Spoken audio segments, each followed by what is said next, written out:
তারপরে যখন আওস এবং খাজরাজে লড়াই লাগতো, তখন ইহুদিরা একই ধর্মের হওয়া সত্ত্বেও দুই ভাগে বিভক্ত হয়ে যেত। দুই ভাগ বিভক্ত হয়ে তাহলে কি শুরু করলো? বানু কোরাইজার বিরুদ্ধে বানু নাজির আর বানু কাইনুকা লড়াই করছে। লড়াই করতে গিয়ে কখনো বানু কোরাইজা জয়ী হয়ে যেত, এই পক্ষ জয়ী হয়ে যেত, আর কখনো বানু নাজির আর বানু কাইনুকা যে পক্ষে রয়েছে খাজরাজদের, ওই পক্ষ জয়ী হয়ে যেত। তারপরে কিছু লোক বন্দী হইত, অনেক লোক খুন হইল, রক্তপাত ঘটলো, অনেক লোককে মদিনা থেকে উৎখাত করলো, বিতাড়িত করলো, মার খেয়ে পালিয়ে গেল, আর অনেক লোককে বন্দি করে নিয়ে আসলো। এগুলি চলতেই থাকতো। আল্লাহ বলছেন যে তাওরাতে তোমাদেরকে বলেছিলাম যে তোমরা কেউ কাউকে খুন করবে না, কেউ কাউকে বাড়ি থেকে স্বদেশ থেকে বহিষ্কার করবে না, চুক্তি ভঙ্গ করবে না, গাদ্দারি করবে না, এগুলো ছিল না, এগুলো করবে না। আর তাওরাতে আর একটা বিধান ছিল যে তোমাদের নিজস্ব লোক ইহুদিরা যদি বন্দী হয়ে যায় তো জানে প্রাণে অর্থ দিয়ে তাদেরকে পণ দিয়ে কি করতে হবে? মুক্ত করতে হবে, বন্দীকে ছাড়িয়ে নিয়ে আসতে হবে। বন্দীকে ছাড়ানোর ক্ষেত্রে যখন মারামারি করে যখন বন্দী হয়ে যেত, যা আমাদের ইহুদি লোকেরা, যদিও তারা বানু নাজির বা বানু কাইনুকার লোক, কিন্তু কোরাইজারা বলতো যে এরা বন্দী হয়ে গেছে ওই এদের কাছে, ওদের যে মিত্রগোত্র ওদের কাছে, সুতরাং কি করো? ওদেরকে ছাড়িয়ে নিয়ে আসো, মুক্তিপণ দিয়ে ছাড়িয়ে নিয়ে আসো। এই আমলটা করতো তাওরাত অনুযায়ী। তাহলে তাওরাতের এই বিধানটা তারা পালন করতো যে আমাদের লোক ধরা খেয়ে গেছে, এখন টাকা পয়সা দিয়ে তাদেরকে ছাড়িয়ে নিয়ে আসো। কিন্তু তার আগে আল্লাহ বলছেন খুন করবে না, মারামারি করবে না, চুক্তিভঙ্গ করবে না, আর বাড়ি থেকে কাউকে তাড়াবে না। এগুলো কেন করতে? তাহলে তাওরাতের কিছু মানতে আর কিছু মানতে না, এই হচ্ছে ইহুদি তোমাদের বদ স্বভাব। অথচ তাওরাতের বিধান তোমাদের জন্য কায়েম করা ফরজ করা হয়েছিল। আল্লাহ বলছেন যদি এইরকমই করো, সুবিধাবাদী, মারামারির সময় সুবিধা, যে না আমাদের যেহেতু মিত্রগোত্র, মারামারি করাটাই সুবিধাজনক, মারতেই হবে, লড়াই করতে হবে, তাড়াইতে হবে, চুক্তিভঙ্গ করতে হবে, ওগুলো করে ফেললে। আর যখন নিজস্ব লোক ধরা পড়েছে, ওরাও ইহুদি আমরাও ইহুদি, সুতরাং এদেরকে ছাড়াইতে হবে, এখন পয়সা খরচ করো। এইরকম যদি সুবিধাবাদী হও তাহলে কি আযাব দুনিয়ায় এবং আখেরাতে আছে শোনো। এবং ইহুদিদেরকে এই বিষয়টি বলার পরে মুসলিম জাতিকে সতর্ক সাবধান করা হয়েছে। মুসলিম জাতি যারা সুবিধাবাদী, দিনের কিছু মানলো কিছু মানলো না, কিছুকে তুচ্ছ মনে করলো, জি ইবাদতের ক্ষেত্রে কোনো গুরুত্ব নেই, ফজরের নামাজের গুরুত্ব নেই, বড় বড় কথা, রাষ্ট্রীয় কথা, অর্থনীতির কথা, সমাজবিদ হয়ে পড়েছে, বড় বড় মন্তব্য আর বক্তব্য, কিন্তু এখনো নিজের প্যান্টকে, লুঙ্গিকে, জুব্বাকে মুসলিম বানাইতে পারেনি, অমুসলিম কাপড় পরে আছে, কাফেরদের কাপড় পরে আছে। এখন নিজের মাথা থেকে পা পর্যন্ত ইসলামের বাস্তবায়ন করতে পারে না, কিন্তু অনেক বড় বড় লেকচার অথবা অনেক বড় বড় লিখনি, অনেক বড় বড় ডায়লগ। জি হ্যাঁ, আল্লাহ বলছেন যে সুবিধাবাদী কেন? যদি কিছু সুন্নতের কথা বলা হয়, আরে বাম হাতে কেন পান করছেন, আর এই সবে পড়ে আছেন আপনারা।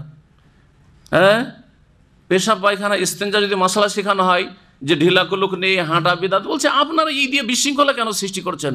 কোনো গুরুত্ব রাখে না এগুলো মশলার, কোনো গুরুত্ব রাখে না।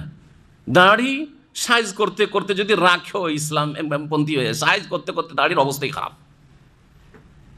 জি হ্যাঁ, আরে দাড়ির পিছনে পড়ে আছেন আপনারা, দেশে এত এই হচ্ছে সেই হচ্ছে, সেগুলো সম্পর্কে কিছু বলছেন না আপনার।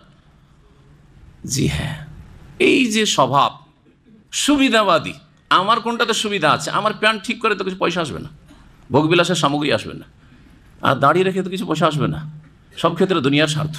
কিন্তু যদি এই সব বড় বড় বিষয় তুলে ধরি তাহলে এর মাধ্যমে অনেক কিছু দুনিয়ার গরজ হাসিল হবে।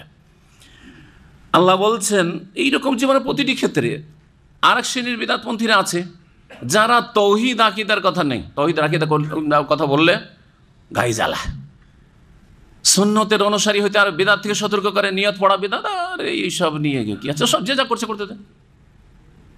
কষ্ট লাগে, কষ্ট লাগে, কিন্তু অন্য অন্য বিষয়ে ইসলামের কাজ করছে, বলছে আমরাও তো ইসলামের কাজ করছি, অনেক বেনামাজি নামাজি বানাইলাম, অনেক লোক মদ খেত, মদ ছাড়াইলাম, অনেক লোক বেদিন ছিল তাদেরকে দিনের মধ্যে নিয়ে আসলাম, কিন্তু বিদআত ছাড়াবেন না, কিয়ামত হয়ে যাবে। তারপর নেগেটিভ বলা যাবে না, ওদের ফর্মুলাতে আছে যে না কিছু বলবেন না। তাহলে কিছু ইসলামের তোমরা প্রচার করো আর মানো, আর কিছুর ক্ষেত্রে একবারে গুরুত্বই নেই, কিছুর ক্ষেত্রে গুরুত্বই নেই। আল্লাহ বলছেন এইরকম স্বভাব ইহুদিদের ছিল, সেজন্য তাদের ওপর এই দুনিয়ার আযাব আর আখিরাতের আযাব আর তোমাদের জন্য এই রয়েছে। মহান আল্লাহ বলছেন, এখন বিষয়টা তাহলে বুঝেছেন যে তোমরাই সেই লোক যে তোমরা একে অপরকে খুন করছো, আর এক দলকে তোমাদেরই লোক ইহুদি, তারপরে তাদেরকে মদিনা থেকে বহিষ্কৃত করছো মারপিট করে। আর তারপরে কিছুদিন পরে যখন যুদ্ধ থামলো, দেখলো যে আমাদের ইহুদিরা বানু কোরাইজার লোক দেখলো, বানু নাজির বানু কাইনুকার লোক বন্দী হয়ে গেছে, এরা তো আমাদের স্বজাতি, সুতরাং এদেরকে কি করতে হবে, হ্যাঁ, মুক্তিপণ দিয়ে এদের হাত থেকে ছুটিয়ে নিয়ে আসতে হবে। এইরকমই কোরাইজার লোক বন্দী হয়েছে, অন্যান্য গোত্র যারা বানু নাজির বানু কাইনুকা তারা ছাড়িয়ে নিয়ে আসতে।